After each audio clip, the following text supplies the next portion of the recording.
Hey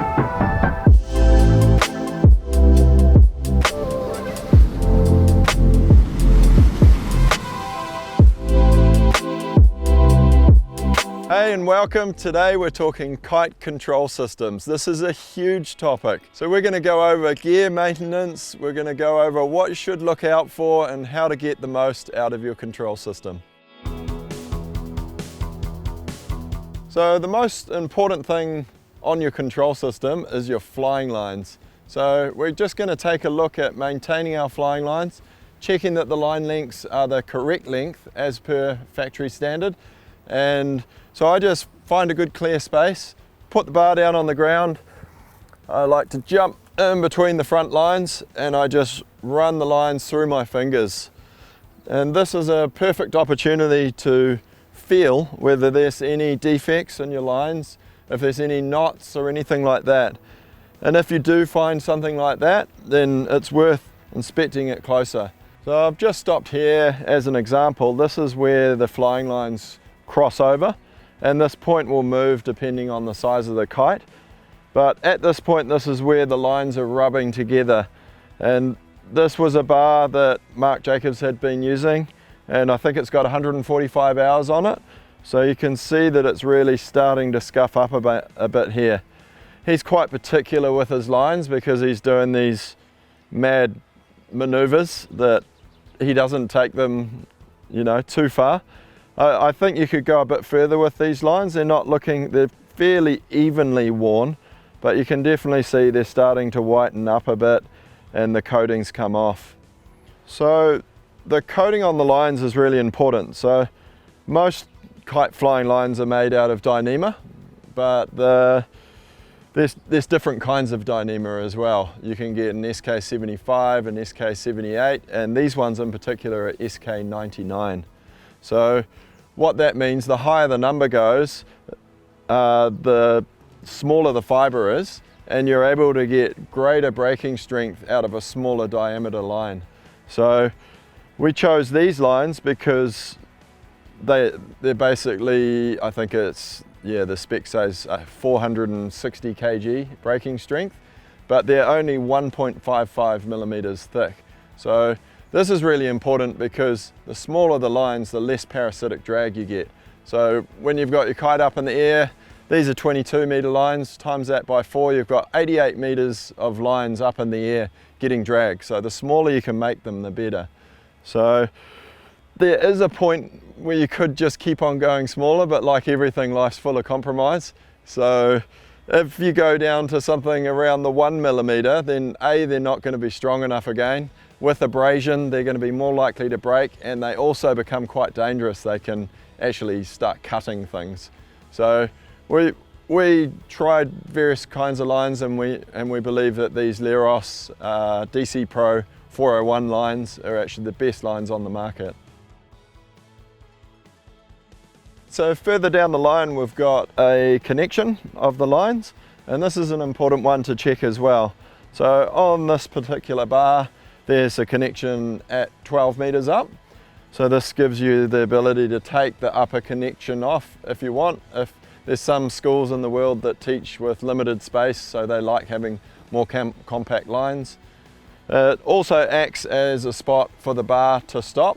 So when you release, when you flag out, the bar will only come up 12 meters, and that's enough to depower even the largest kite size. So at this connection, there are some splices. So if you don't use a braided line, so that means the fibers are woven together, then it's not spliceable. So there's some lines that will have the fibers running unidirectional, which is really good and strong, but then they have to have a sheath over top, and often these ones aren't spliceable. So we like to use the spliceable lines because this connection can be really flush, so nothing will catch on there. But it is a good point to check and make sure that there's no wear between where they're connecting. Okay, so I'm here at the end of the flying lines now. They're all laid out, and I've got a sturdy bench here I'm going to fasten them to, because I'm going to be pulling on these lines and bringing them back into check. So what I like to do is actually fasten to the flying lines themselves. So I go through this little loop before the end of the line connector, or some people call them pigtails, because for some manufacturers these pigtails can be different lengths. With the North Navigator bar, all of the line connectors and pigtails are all the same length, so it doesn't matter, but in general I think it's good practice to take them out of the equation and fasten through the end of the flying line. So I've got a sturdy rope here that I've fastened, and in sequential order, actually I'll start from this side, you're gonna thread them through and onto this line. So I've got the rear line, and then the red obviously being left, front line, right front line, and the right rear line. So I've got them all pulled through there. I'm going to go around this, and then I'm just going to do a lark's head to connect the end of this rope.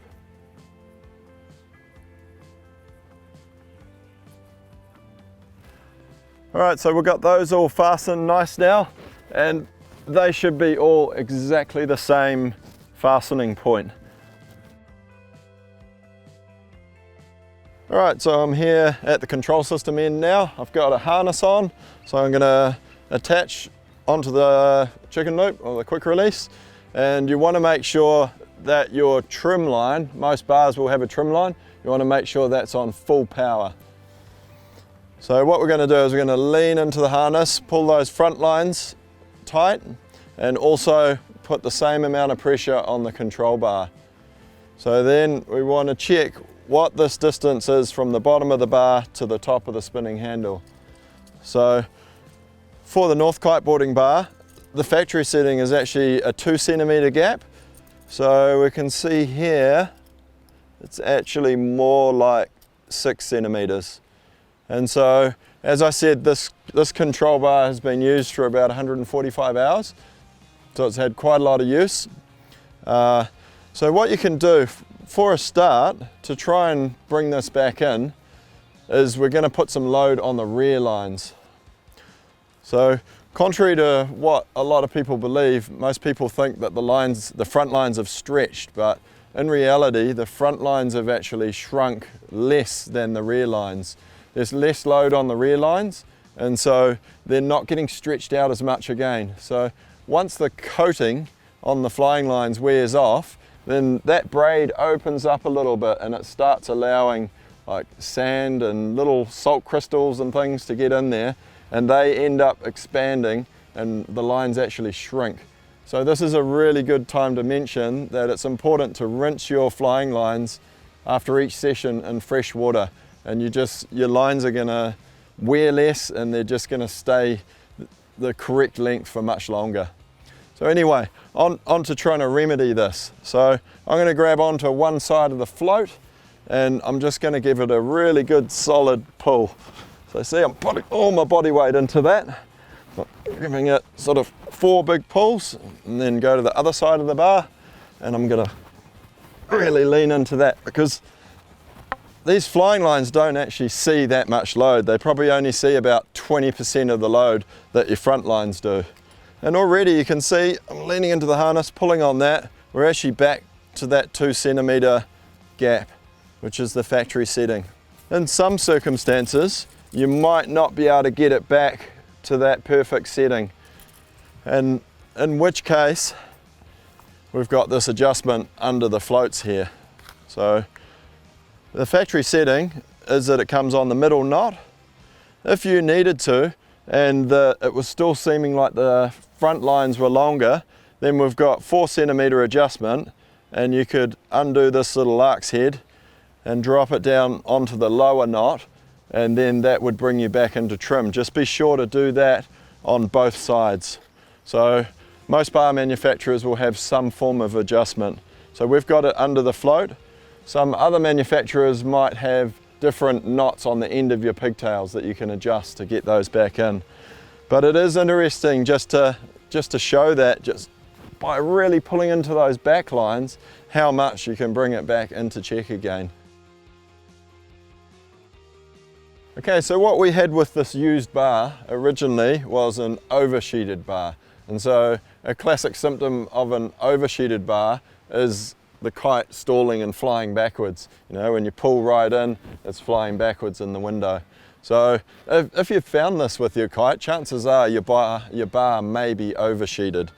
So another thing that can happen is that the bar can be undersheeted. And in my opinion, this is much worse, because an oversheeted bar, if you're out in the water and you don't have time to adjust it, what you can do is just pull a little bit of trim on, and that's also a way that you're going to bring it back into check. It's sort of what would you say, like a band-aid to it. But if you have an undersheeted bar, so that would mean when I'm pulling the bar right in against here, your rear lines are slack, then there's nothing you can do. So having slack rear lines, the response when you turn your bar, the kite isn't going to turn as intended by the kite designer. So this kind of leads into our factory setting. So a lot of manufacturers, their factory setting is with the bar right up against the top of the spinning handle there. And in manufacturing there is some tolerance. So it may be possible that a bar would come out slightly undersheeted. And in our opinion, that's worse, because you can't just pull on a bit of trim. The kite's not going to feel, it's not going to be as fast, as crisp. So the reason we leave 2 centimeters is that even if the bar was slightly undersheeted, you could still pull in a little more and you'd get that, you know, fast turning kite. So that's just a little reason why we have just a bit of tolerance, you know, a 2 centimeter gap in there rather than having it right up against. Okay, so I've just run out a brand new bar. I just wanted to show you a couple of things. So the first thing is that 2 centimeter trim that I was talking about. You can see that. I'll see if I can get out a tape measure to confirm that. So lean into it, pull the same amount. We've got 2 centimeters there. So that's our factory setting, so it's good to see they're coming out right. And then the other thing I wanted to show you is just what a brand new coating on the flying lines looks like. And so we showed you the worn coating, but this is a brand new coating. And so what the brand new coating will do for you is it acts as a water repellent, and it also stops, you know, the sand and salt and things getting in between that braid. And it also just means they run on each other a lot smoother. So one final thing I'd just like to remind you is the QR is also a very important device. And so I would recommend, before you're going out on the water, to just give that a release, know how it works. There's various different systems on the market. Most systems these days tend to just push reload. And so just give that a couple of goes and make sure that's working. Like I would even, if you're checking your bar, I'd put a bit of load on it and, you know, make sure that's definitely going to work when you need it to. You also have one on your leash, so you can check that that one's working well. In case you bumped it on the water, make sure you understand how to reload that also.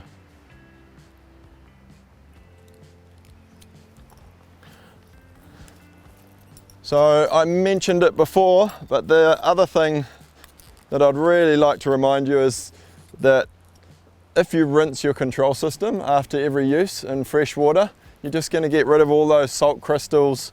Like there's a bit of mechanics in the QR, flying lines I mentioned already, so I couldn't encourage you enough to maybe have like a plastic box, a dunk box that you just fill up with water and you just dunk it in after each session. Your gear's just going to last that much longer. So that's it for control systems. It's a huge category and I realize we may not have got to everything. So if you have any other ideas or you have any questions, please drop us a note in the comments below and we look forward to catching you in the next one.